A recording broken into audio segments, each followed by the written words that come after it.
Hi there! Welcome po ulit sa aking channel, English Bites. Today, ang lesson po natin ay tungkol sa Lesson 4 ng Module 1, Quarter 1 ng English 10, entitled Organizing Panel Discussion and Making Decisions. Tapos na po tayo sa ating Lesson 1, Lesson 2 at Lesson 3 ng Module 1. At dito na po tayo sa Lesson 4. Now before we proceed, dapat po nakahanda na po yung inyong mga module para habang dinidiscuss natin ito, ay masagutan na rin ninyo yung mga activities. Alright, and then also, if you have not yet subscribed on this channel, paki-subscribe na rin po at paki-click na rin po ang notification bell para palagi kayong updated sa aking next video. Alright, let us now proceed. Lesson 4, Organizing Panel Discussion and Making Decisions. Ito po ang ating introduction dito. Hindi na ko na po ito babasahin at diretso na po tayo rito sa objective. After going through this lesson, you will be expected to do the following. First, use information from panel discussions that can be used in everyday life. Next, promote the interest and sense of responsibility in validating the quality of information needed in academic and personal use by managing a panel discussion, and develop the abilities to organize information and construct it into a text. Alright, didiretso na po tayo sa importanteng bahagi ng ating lesson kasi mahaba po ito. Hindi na po natin ito babasahin. May copy naman kayo dyan na inyong mga modules. Diretso na po tayo rito sa may activity na sasagutan. Dito po tayo sa activity 4.1. This time, you will collect information from significant members of your family. Pag sinabi natin significant, it could be either your father or your mother.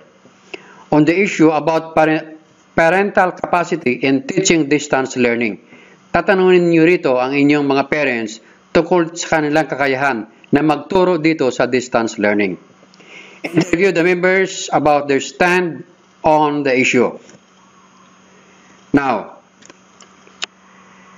this is the sample interview questions. Kung meron kayong activity worksheets dyan, ay meron din mga questions dyan. But the possible answer, nandito po ang possible answer.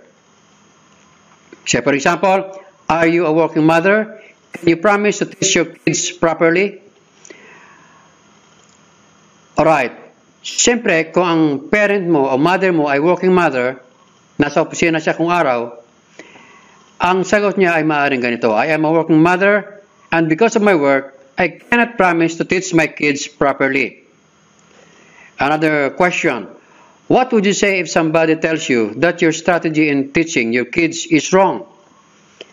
So, pwedeng ganito maging sagot. I am sure that my strategies in teaching my kids is correct and effective.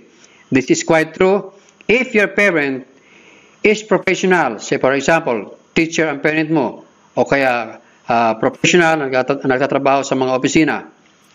Pwedeng ganito ang kailangan maging sagot. But as I've said, the answers may vary.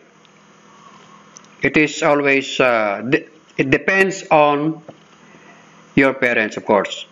Next, what is it? Panel discussions are useful if an issue is too complex. Ang panel discussion daw ay mahalaga kapag ang issue na pinag-uusapan ay complicated. That is for one person to handle, or if the audience needs to be exposed to various points at the same time, at the same session. Kung ang mga audience ay kailangang ma-expose sila sa iba't ibang mga viewpoints, dapat sila ay manonood dito sa ating panel discussions. Now, to avoid long-winded and disjointed sessions, here are some basic tips to help the audience engage in a meaningful and lively discussions. Number 1. Keep the panel small and focused. Dapat yung bumubuo ng panel ay maliit lang at nakafocus doon sa pinag-uusapan. Small panel number will be easy to manage and to flesh out all points of view. Kapag maraming member ang panel, maraming posibleng magsalita ng sabay-sabay. At sa halip na magkaroon ng isang pagkakaunawa ay nagkakabahabahagi. So mas mahalaga kung maliit lang o kukunti lang ang mga member ng panel. Next, number 2, plan the questions ahead of time. Dapat yung mga tanong ay pinaplano ng advance. Planning questions will help you bullet some points to discuss during the discussion. Hindi yung kapag nag-uumpisa na yung panel, saka lamang mag-iisip kung ano ang itatanong. Alright, number 3, open with a brief reference to the topic being discussed. It is important to welcome the audience and lead into the topic with a short hook. Dapat bago mag-umpisa yung session, ang leader dito ay meron siyang sinasabi na makaka-attract sa interest ng audience para sila ay maging interesadong manood o makinig sa ginagawang panel discussion. A quote, an analogy, or anecdote will warm up the audience and highlight the importance of the event. Dito dapat magaling yung leader na nagsasalita. Pwede siyang magbigay ng isang quote, analogy, or anecdote para magkaroon ng buhay at magkaroon ng interest yung mga nanonood. Number 4, keep the focus on the panel, not on you.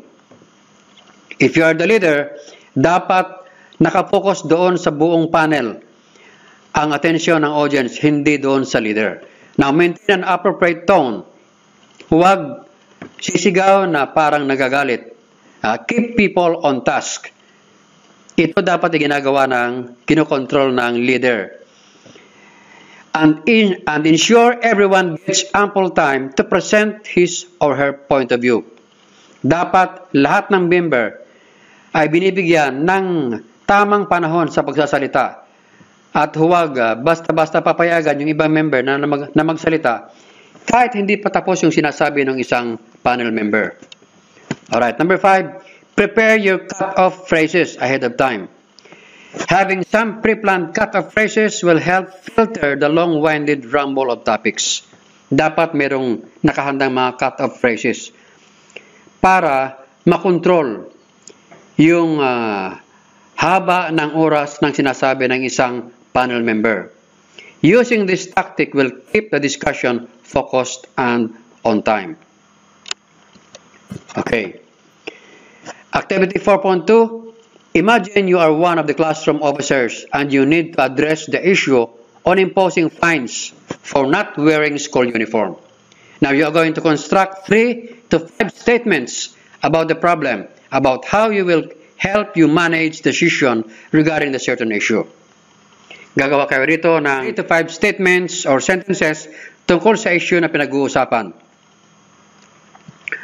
And here are the possible answers for activity 4.2. Ito na yung pwede ninyong maging answer. Ihanda ang inyong mga ballpen at isulat ito.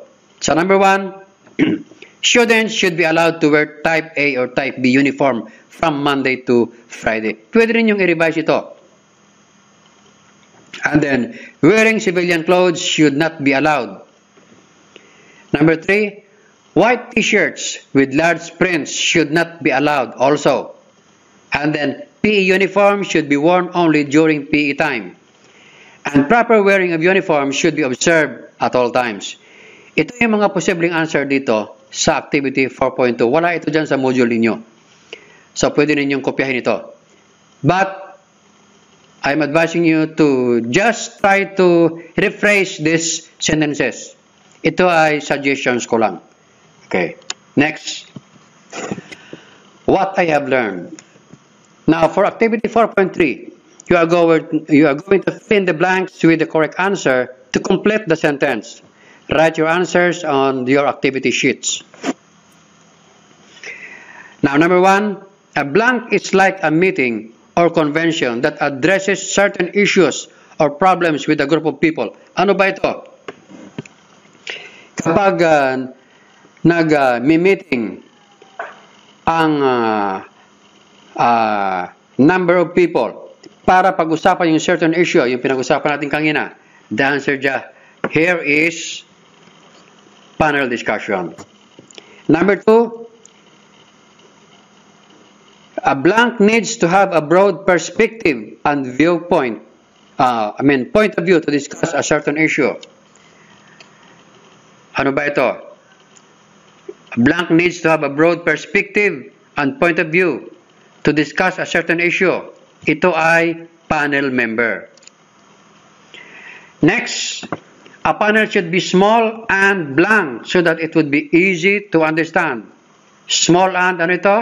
This should be focused. Number 4, it is much better to plan the blank ahead of time to prepare for unexpected topics that may arise during the discussion. Anong answer niyo rito? It is much better to plan the questions ahead of time. Number 5, a good panel member prepares blank phrases. Ano ba yung mga blank phrases kanina na binanggit natin? Ito tinatawag natin na cut-off phrases. Okay. Now, next activity. Activity 4.4. Imagine you are the moderator of a panel discussion. Based on the activity above, you're going to see activity 4.2, yung sinagutan natin. Assume you have heard and gathered the points of views of your members. Make a solution or resolution of at least 5 sentences as basis of your decision making. Now, you are going to write your answers on the worksheet provided for you. Okay. Here are some possible answers to activity 4.4. Pwedeng mag-iba-iba ang mga sagot ninyo rito. And you can also rephrase these sentences. For number 1, outsiders can be easily recognized if students are wearing school uniform. Remember, these are the basis for the decision-making in your panel discussion.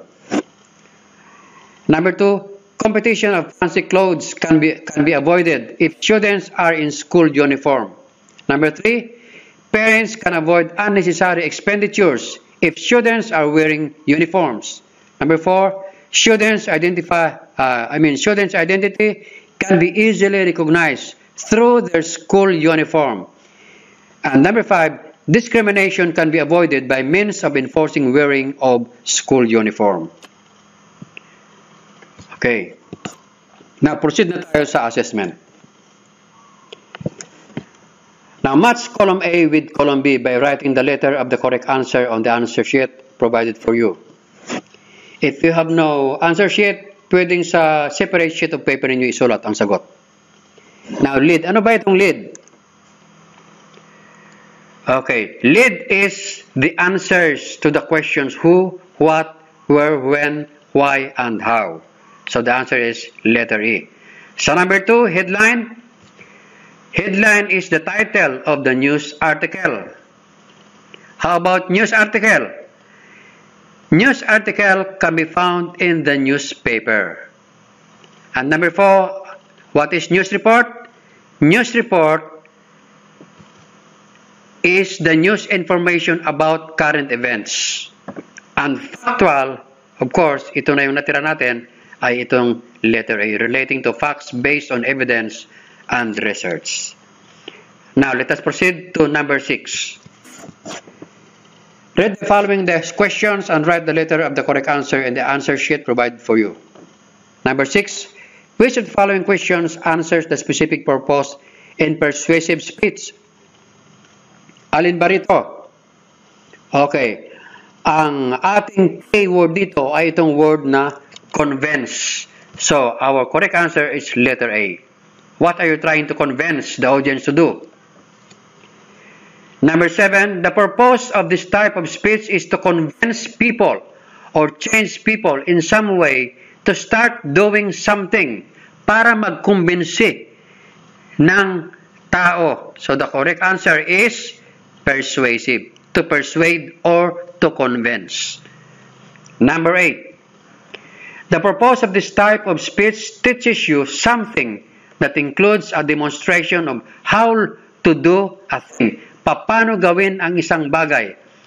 Pagka sinabi mong how to do, ang keyword dito ay itong how to do. Ibig sabihin, i-demonstrate mo. So the correct answer is letter A, demonstrative.